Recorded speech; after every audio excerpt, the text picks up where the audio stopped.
یہ مناظر آپ وادی نیلم آزاد کشمیر سے دیکھ رہے ہیں اور آپ کو اس ویڈیو میں بخوبی اندازہ ہو سکے گا کہ پہاڑی لوگوں کی زندگی کس قدر مشکل ہوتی ہے۔ یہاں پر راستہ بند ہو گیا، چٹانیں گری، این اسی وقت ایک ڈیڈ باڈی کو ریسیو کیا گیا اور اسے پار کروایا جا رہا ہے۔ یہاں پر تھانہ پولیس اسکیل کے ذمہ داران موجود ہیں، جو ہماری لوکل انتظامیہ موجود ہے، پاک فوج کے جو جوان ہیں وہ بھی موجود ہیں، اور کس قدر مشکل سے یہاں سے میت کو دوسری جانب لے جایا جا رہا ہے۔ نیچے آپ دیکھیں گے تو گہری چٹان ہے اور اوپر سے پتھر آنے کا اندیشہ اور چٹانیں گرنے کا اندیشہ، لیکن اس میت کو اس کے باوجود ظاہر ہے ریسیو کرنا ہے اور دوسری طرف لے کے جانا ہے۔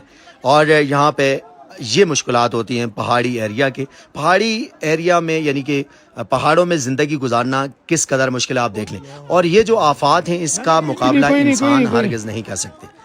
یہاں پہ جو داد دینا بنتی ہے وہ انتظامیہ کی، پاک فوج کے جوانوں کی، تھانہ پولیس اسکیل کے SHO اپنی پوری نفری کے ساتھ موجود تھے۔ اس کے علاوہ یہاں پہ محکمہ شارات کے خود SDO یہاں پہ موجود ہیں، لوگ موجود ہیں۔ ویڈیو آپ نے دیکھی نیلم ویلی آزاد کشمیر سے۔ نیلم ویلی کا راستہ جو ہے وہ بند ہے کیل تک، کچھ ایسے مناظر ہیں۔